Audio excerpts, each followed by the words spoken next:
Notre-Dame este un spectacol de forță în care fiecare a pus energie și talent. Fiecare dintre actori a fost atras de câte un rol, sau poate chiar de două, dar cu siguranță că unul dintre roluri a fost visat și dorit de foarte multă lume. Acest spectacol s-a jucat mai tot timpul în paralel cu Romeo și Julieta și, paradoxal, frumoasele din echipa noastră nu visau așa de mult să joace rolul Julietei, cât de mult își doreau să joace Clopin, șeful imigranților ce își duceau traiul în umbra catedralei. Fiecare actriță aducea cu ea imaginea, trăirile și comportamentul personajului, așa cum probabil și-l imaginase încă de acasă, în așa fel încât la fiecare spectacol, povestea din Curtea Miracolelor era dirijată pe alte coordonate artistice cu o largă paletă de valențe. Și dacă stau să mă gândesc bine, nici nu mai știu cine a jucat acest rol. Dacă ar fi să facem o statistică, cred că ar fi mult mai ușor să vedem cine nu a jucat acest rol.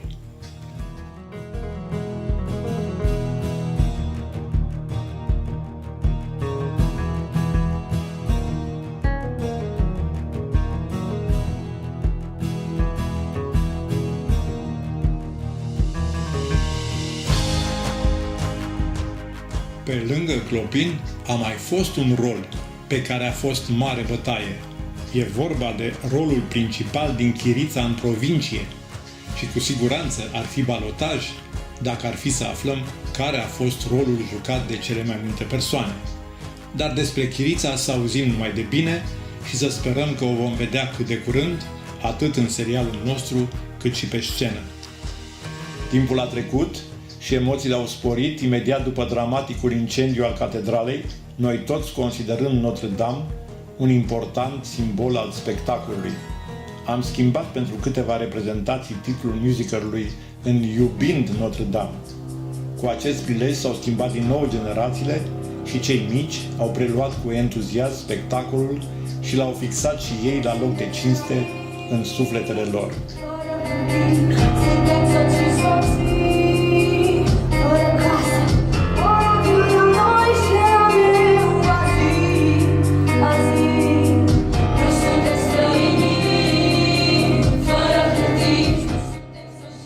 Prima dată când am jucat în Notre-Dame de Paris, am avut rolul de Clopin, regina țiganilor. Și cred că a fost chiar fix acum un an, în aprilie 2019. Și țin minte că eram atât de stresată, pentru că asta era prima piesă în care jucam, în care nu trebuia doar să cânt, trebuia să și dansez. Și mie mi-a fost foarte greu să fac lucrul ăsta și știu că sigur sunt poze în care pare că mă uit teatral într-o parte, dar de fapt mă uit în spate să văd dacă sunt în același timp cu dansul.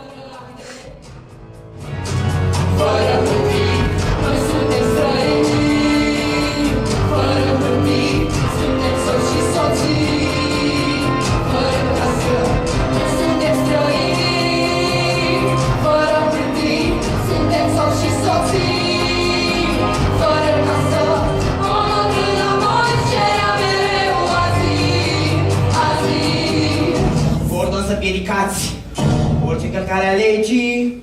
Personajul pe care îl joc, Frollo, este un preot. Un personaj interesant, bine conturat, genial, cu sentimente contradictorii. Bărbatul din el se îndrăgostește irațional de Esmeralda, astfel încât ajunge să pună sub semnul întrebării toate alegerile din viața sa. Sentimentul nou pentru el, iubirea pentru o fată, i-a alterat luciditatea. Durerea și dezorientarea sunt atât de mari încât devine crud și insensibil. Să-și schimbe credința, se aparțin cu toată ființa, dar nu înțeleg a ta dorință.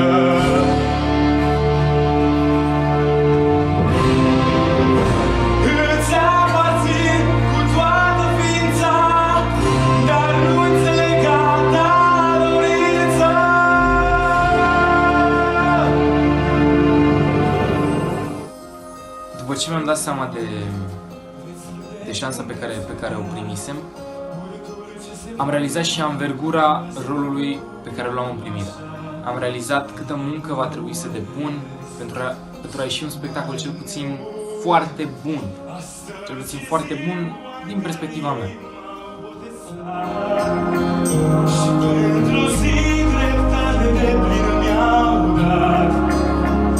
Mă vei iubi, Esmeralda, mă vei iubi.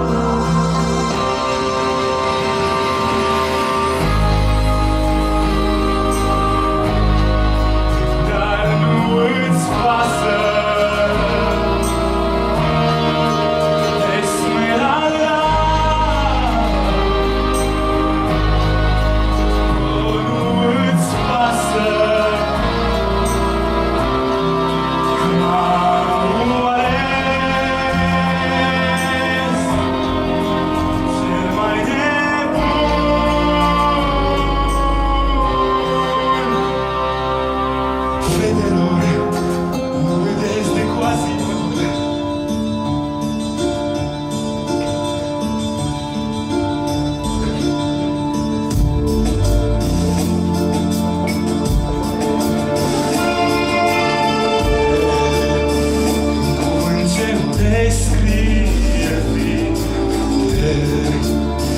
Dansează cu acel corp tras ca prinde,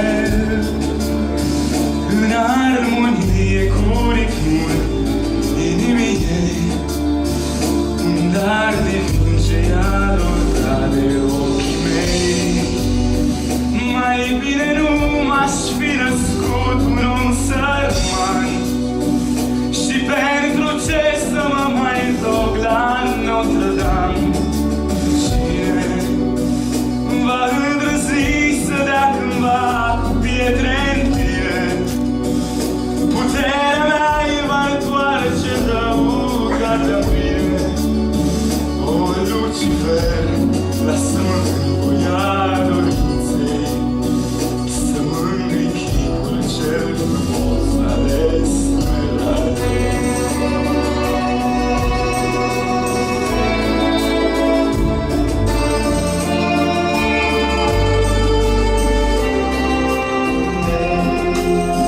Diavolul încarnat în trupul ei rebel mă face să renunț acum la orice țel. Ce simt o să rămână unde. Spectacolul meu Notre-Dame favorit este cu siguranță ultimul pe care l-am jucat în clasa 12-a. A fost un Notre-Dame foarte emoționant, fiindcă ne-am atașat foarte mult de cei care rămâneau în liceu și știam că acela o să fie ultimul spectacol și înainte de niște probe foarte grele, bacul și admiterea, și e posibil ultimul nostru contact cu scena. Nu am nici mamă, nici tată, Parisul este țara mea.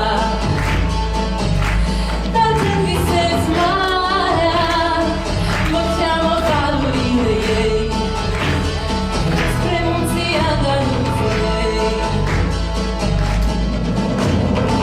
O, poema, nu știi țara din care m-am invidor mei, nu ne vie în viața mea, copii de zbor, iubirea sa, întotdeauna în voi avea lumina ochilor mei, nu ne vie în viața mea.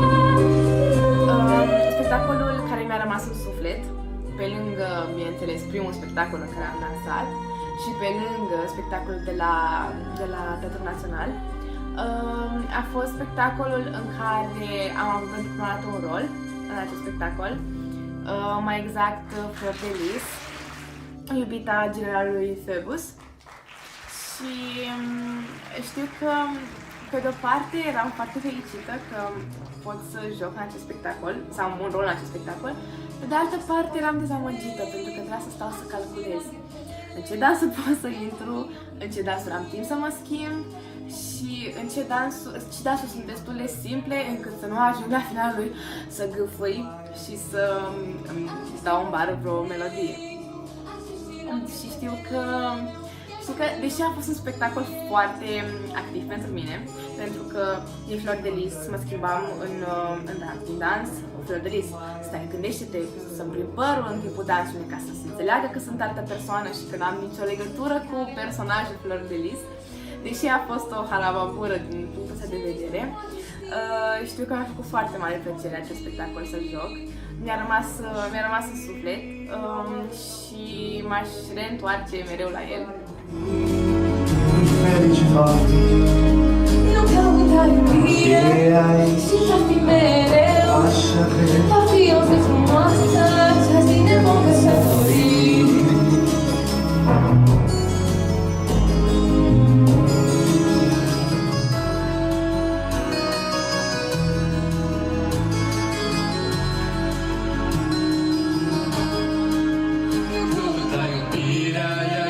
Va fi mereu, așa cred. Va fi o zi frumoasă, acea zi ne vom căsători. Ce zi frumoasă e, acea zi ne vom căsători. Ne vom căsători.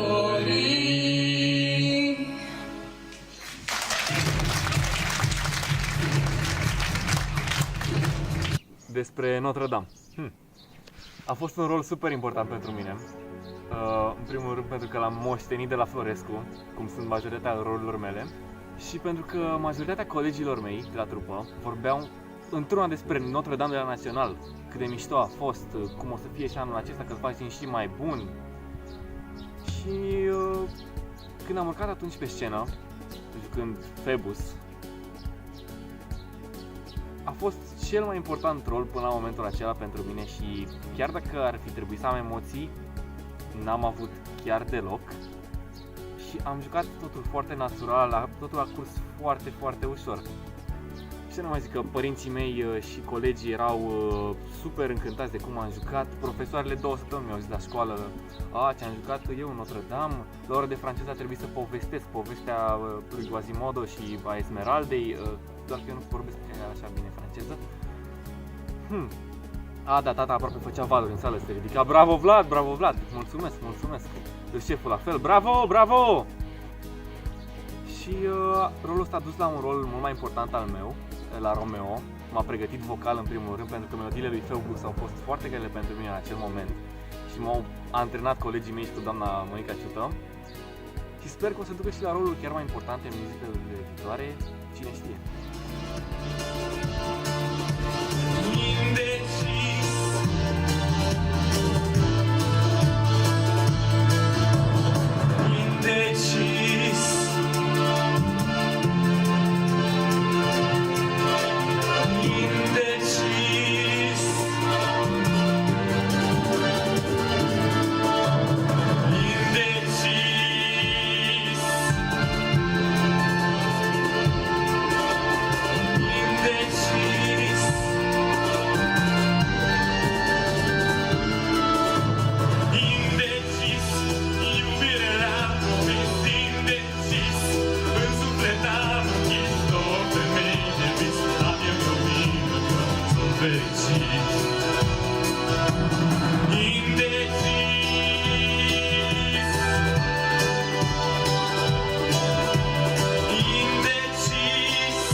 Scena mea preferată din Notre Dame de Paris este scena de deschidere, când cortina se trage și avem pe scenă toate cele 7 personaje. Avem o avem poetă care cântă timpul catedralei și practic le și spune bine ați venit spectatorilor. Și apoi avem restul de cele 6 personaje prezentate ca niște umbre, în niște poziții specifice, care să-l lase pe spectator să vadă locul personajului în poveste, astfel înțelegând mai cu ușurință evenimentele care urmează. Am întâlnit omul ce l-a construit, poeții și balurii.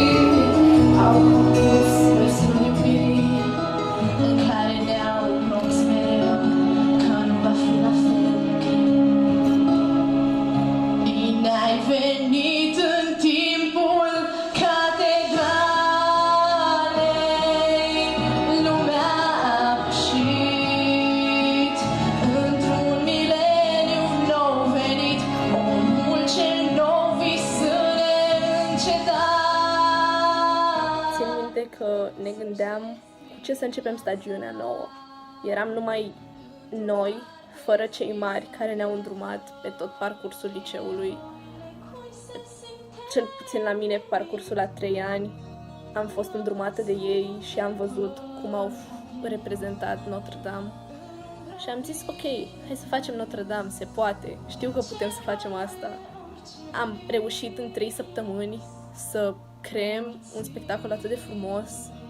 Din nou, Notre Dame, fiecare Notre Dame e diferit.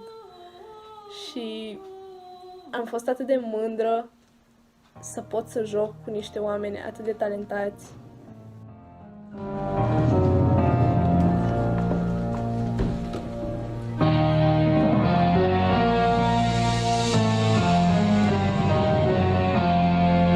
Aceste 14 vele, tu, acest șirac de pele al meu, chiar dacă e o iluzie, ce-mi spui, nu te aștepta să cred. Inima întreagă mi-ai oferit, când cu iubire tu m-ai privit. Nici stele pe cer nu se aprind, ca ochii tăi lucind. Cel pe care îl doresc e un mândru cavaler, ce nici nu poate ști ce mult te pot iubi. Cred că cea mai grea încercare la care am fost pusă interpretând acest rol a fost să încerc să exprim durerea simțită de ea când Phoebus a trădat-o. Așa cred, Va fi o zi frumoasă, ce zi ne vom căsători.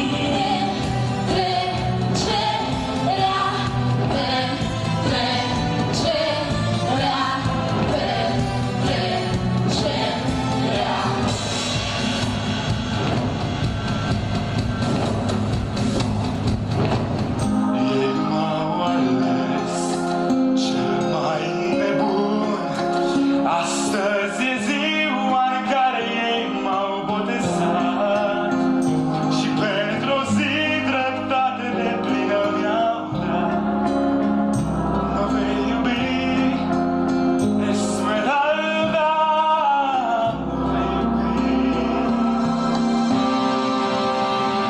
Văd mulțimea înfricoșată, pășe spre apus, sufletul mi-e distrus, sufletul mi-e distrus.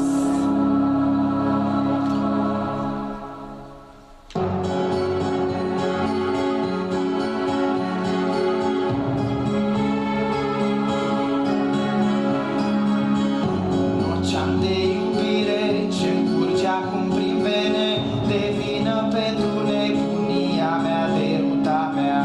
M-am aruncat ușor, fără să mă gândesc, pentru fata pe care mult prea mult o iubesc. Mă vei distruge, mă vei distruge și te voi blestema până la sfârșitul vieții. Mă vei distruge, mă vei distruge. Aș fi putut prezice în prima zi, în prima noapte. Mă vei distruge, mă vei distruge.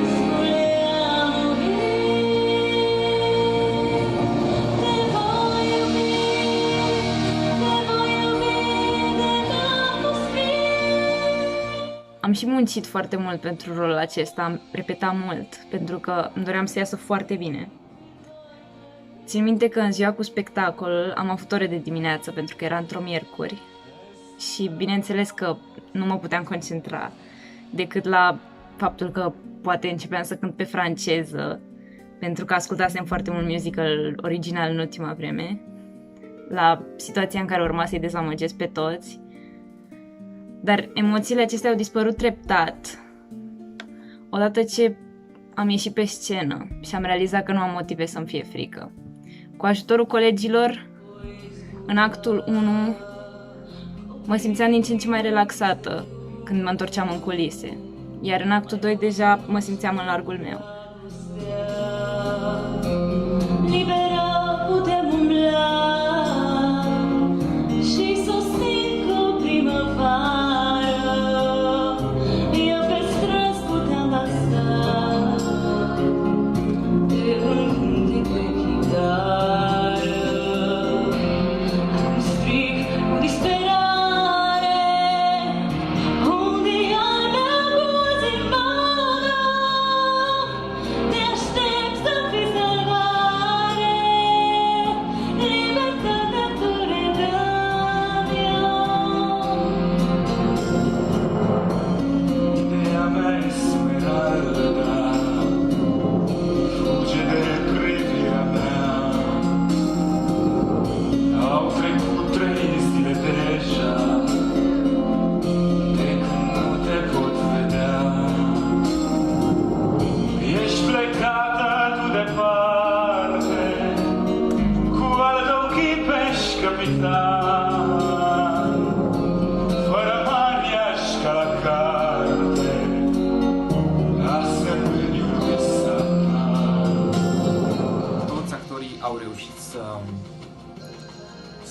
ofere sentimentele pe care veniseră să le ofere publicului de la început, de la bun început. Niciunul nu a ieșit din personaj. Liberați, supărați, disperați. Să fugiți, v-am lăsat, iar voiați evadați. Evadați, liberați, supărați, disperați, indignați, răsculați, înfuriați, revoltați. Evadați, liberați, supărați, disperați, indignați, răsculați. Voi iubi de n-a fost scris. Voi iubi. La final țin minte că am fost ușurată, dar în același timp tristă că s-a terminat. Pentru că mă obișnuisem cu publicul și m-am simțit foarte bine pe scenă. Voi trăi.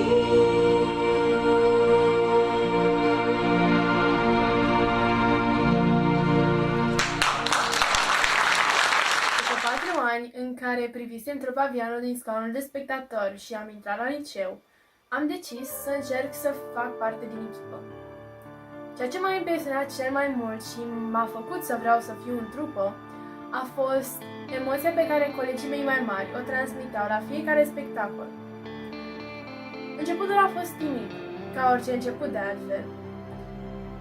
Fericirea pe care o simțeam când eram pe scenă m-a motivat să încerc mai mult.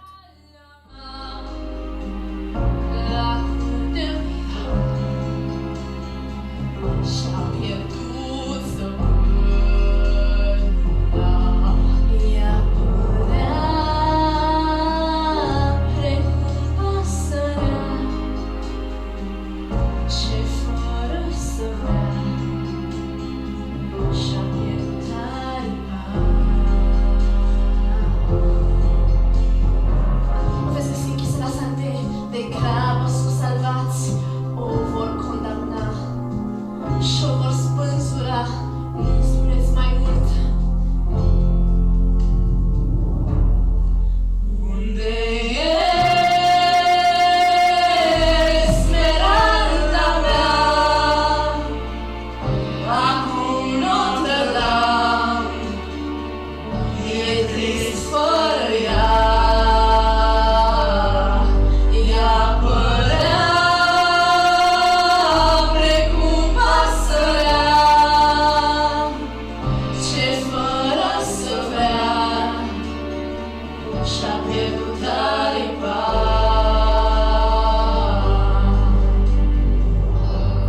Acest rol m-a ajutat să am încredere în mine și să-mi găsesc un loc în familia teatru, ceea ce m-a făcut foarte fericită.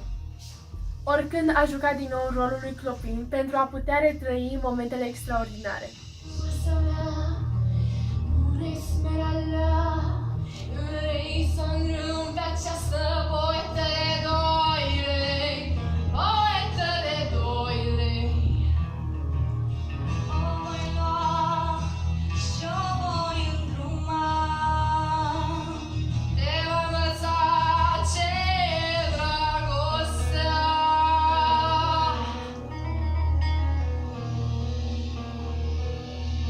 Cu toții aici cântăm la unison. Alacule miracolă, să știți că aici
Al doilea rol pe care l-am avut în Notre-Dame de Paris a fost Esmeralda, pe care l-am jucat acum la începutul anului acesta școlar 2019-2020. Mi-am dorit atât de mult rolul ăsta și este cel mai frumos rol pe care l-am jucat până acum și sunt foarte recunoscătoare că mi s-a dat ocazia să-l joc. Sunt fiica drumurilor străine. O, boema, boema. Cine știe pe cine voi iubi mâine. O, boema, boema. Asta îmi e scris în palmă.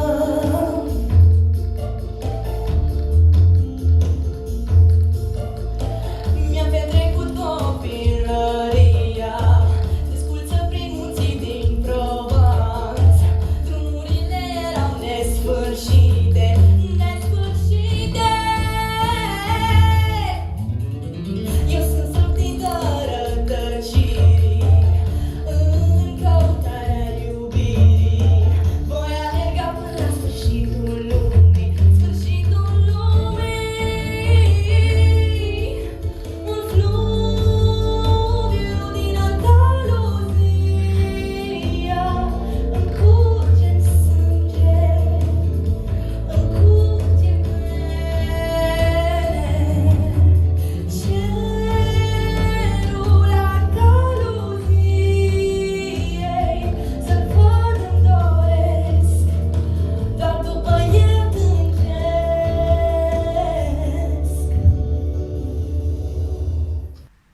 Ce înseamnă pentru mine Notre-Dame? Notre-Dame înseamnă pentru mine modul în care se termină. Și nu vorbesc de poveste, vorbesc de aplauzele de la final. Sau, mă rog, momentul în care suntem toți pe scenă, ținându-ne de mână, cu cele mai mari zâmbete pe față, în fața publicului. Și aceste aplauze înseamnă mai mult pentru mine la Notre-Dame de Paris decât la oricare alt spectacol, pentru că în timpul acestei piese acumulăm atât de multe emoții. Trecem de la furie, la tristețe, la disperare, la fericire. Și la final, când în sfârșit putem să ieșim din personaj și să realizăm ce am făcut pe scenă timp de 2 ore sau mai mult, toate astea combinate cu faptul că toți ne ținem de mână și ne uităm la public, care de obicei ne aplaudă și ne arată că le-a plăcut ce au văzut, este cel mai frumos sentiment pe care l-am trăit până acum. Și mă bucur foarte tare că am avut ocazia.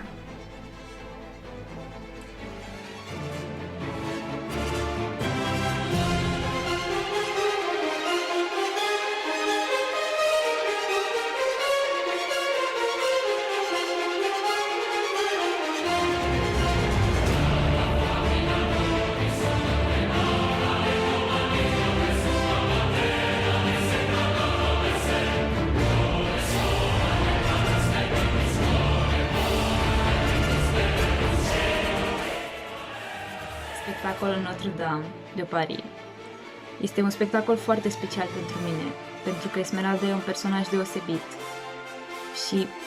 și să o joc a fost o oarecare provocare pentru mine.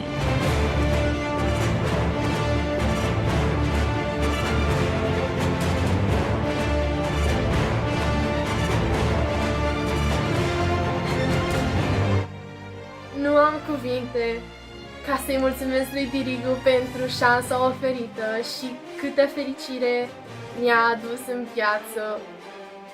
Acest spectacol nu doar m-a dezvoltat ca om, dar mi-a adus mai aproape colegii de trupă.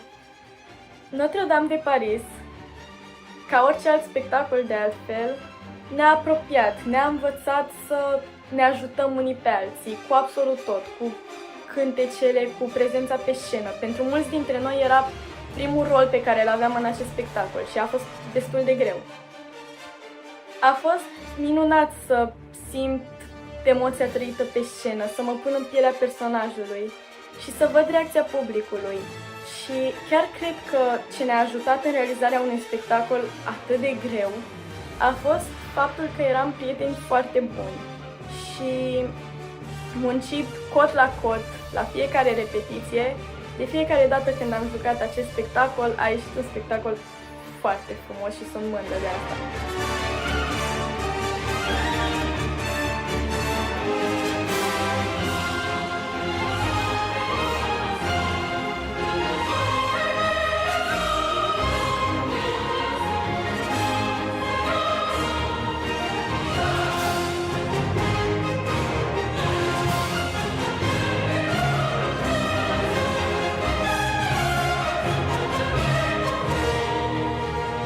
Mereu am iubit Notre-Dame, mereu am iubit Curtea Miracolelor, mereu am iubit să pot să dansez alături de colegii mei, să ne simțim bine pe scenă, să zâmbim, pentru că despre asta e Notre-Dame-ul, să te simți bine pe scenă în timp ce cânti, în timp ce joci, să fii tu însuți în pielea altor personaje.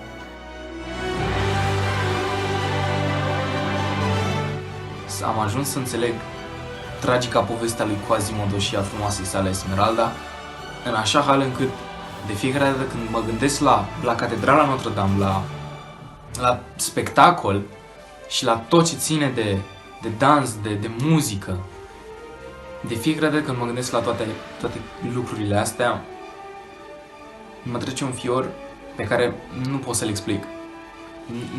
N-am reușit nici până acum și nu știu dacă o să reușesc vreodată să-mi explic însemnătatea spectacolului pentru mine, cel puțin.